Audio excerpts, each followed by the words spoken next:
Okay, so today we're gonna put on my Fluidampr. This is a 2001 LB7. This is the original one. This is a Southern vehicle, so I suspect this may be the original one, but I am not 100% certain. Either way, this looked crusty enough, and due to me just needing to do maintenance, I'm about to start driving this truck a lot as a daily. So I'm like, well, let's just, as I did the water pump and a couple other things, this had to come off right here. So I was like, let's put on something a little bit better. And for an LB7, you're looking at 890101. All right, and it comes with this washer. What I ended up doing is going out and buying a new factory bolt. Now, if you're over 500 horsepower for the Fluidampr, if you're over 500 horsepower, you're supposed to get the high bolt strength kit, which is 3010. All that is instead of the factory bolt, it's the ARP bolt, and it has a special like non-slip washer that goes from the bolt, you know, to here to kind of hold everything in place. So, and really what you're paying for is the washer, because the washer alone is $50. So if you already have the ARP bolt, you just need that washer, and then you effectively have their kit. Notice one thing, I think the torque spec is around 300 pounds for the original one. Notice the torque spec on this one is going to be 74 foot-pounds plus 105 degrees. So it's a hair different using this one than using the regular ones. You've got, let's see, so I've already got it all apart since I did a water pump and a couple other things. All right, so we're gonna put a little bit of anti-seize on here before we slide that on. Remember that it is keyed, so that little tab right there is kind of your guide. But this is actually really easy. The hardest part is getting the bolt out. Remember, the original one's on there about 300 foot-pounds. So after X amount of time, what I do is you're gonna need a 36 millimeter thing. You need 36 millimeters.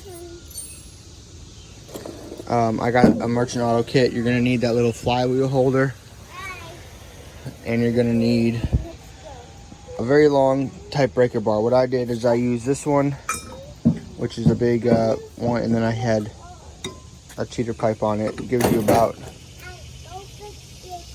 I don't know, 5 feet, 4 feet, something like that. 4 foot, I think it's about 4 foot. It was enough to get it done for me, so let's get this on there first, and that'll be that. Okay, so if you look at previous videos, that's my 6.5 turbo diesel Suburban, and that one also has a Fluidampr on it. And then directions for that one, it says use a little bit of anti-seize on this right here, and it doesn't say that on these directions, but I feel like it's probably a good idea just so it don't rust to it.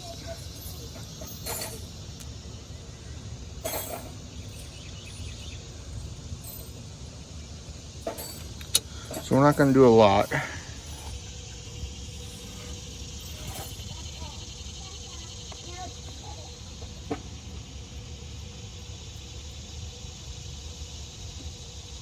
Alright, so I'm basically going to get that. I just had a little dab on my finger, and I'm just going to spread that all the way around. That is a little bit better protected, since either the original one and the aftermarket damper here is, they're both steel. It does have potential of sticking. But now we kind of eliminated that problem. Just a little bit of maintenance. Let's see if we can't get this on. Okay, so we're using the provided washer from that came with the new balancer. Whoops. Alright, so remember, you're not reusing the original washer, you're using the one that came with the new dampener. And I'll say this, that NECs on there help that slide into position a whole lot easier than the original one came off. Alright. So now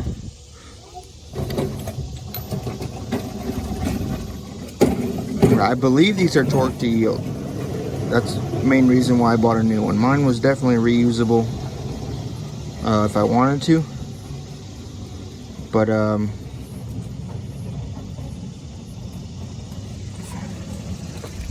I believe this bolt's torque to yield. The new GM one was $13 or $14, I think.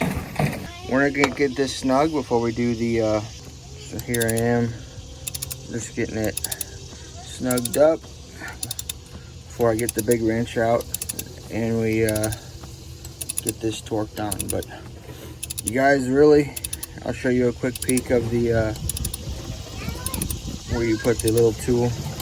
This is actually a pretty simple job on this truck, on these Duramaxes. There ain't a whole lot to take off.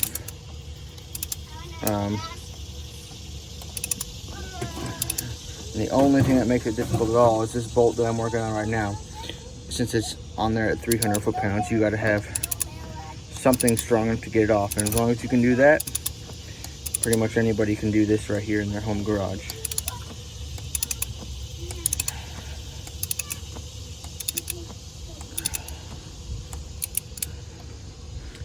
I personally haven't driven this truck long enough to be able to give you any kind of before and after difference, so I'm not going to do that on this video. Okay, so I've got this on. It is torqued. Alright, so the Fluidampr my instruction says 74 foot-pounds plus 100 and what did it say, 105 degrees, something like that. Or the factory recommendation is 278 foot-pounds. I don't know, probably better to go with what they say for their dampener, since you're putting that on. However, with that said, I think both of them is probably just fine. So, but that's all there is to that. Quick note, if you're putting a Fluidampr balancer on an LB7, so what I had to do to get this pulley back on, because the front section is higher than the back, I had to remove this pulley, remove this stud, right? And then even still, it doesn't clear, right? So there's no way to make that clear. What I had to do is kind of beat on it a little bit, and that's where the marks are. So the proper way would have been to cut a little groove, or a more permanent way would have been to cut a groove in that section.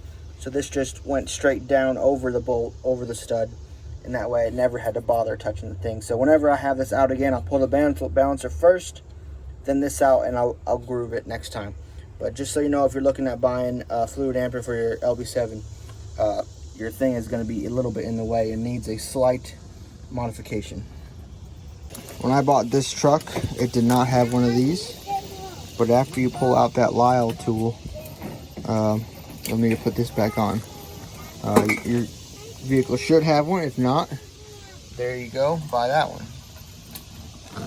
There's the number. What I'm going to do, since I just tightened that, I'm just going to give it a little chunk push back to the left, just enough to loosen up that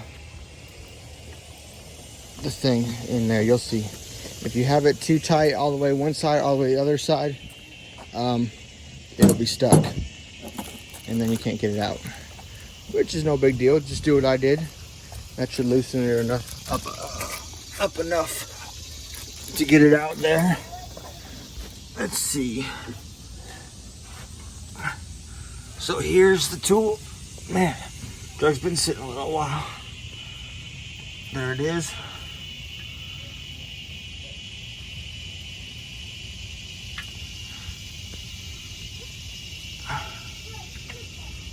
There we go.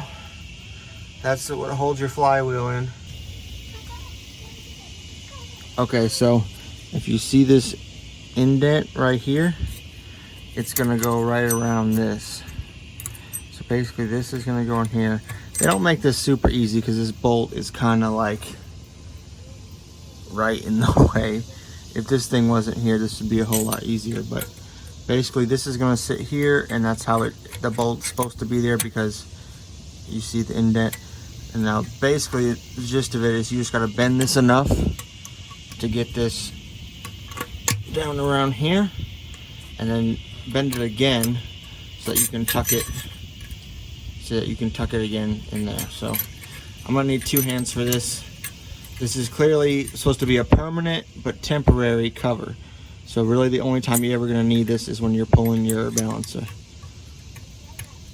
But I'm gonna need 2 hands. All right, there it is. All right, so now we got that in. That's all good. And at this point,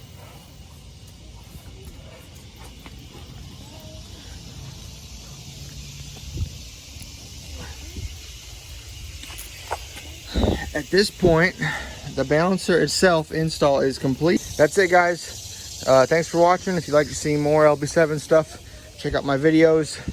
I'm working on this blue 01 right now, and we got some stuff going on.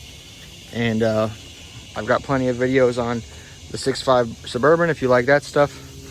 And we're even doing some Kodiak stuff here starting up. So I got a 5500 Chevy Kodiak, so it's also a Duramax truck, and a lot of stuff will be similar. So thanks for watching, and see you next time.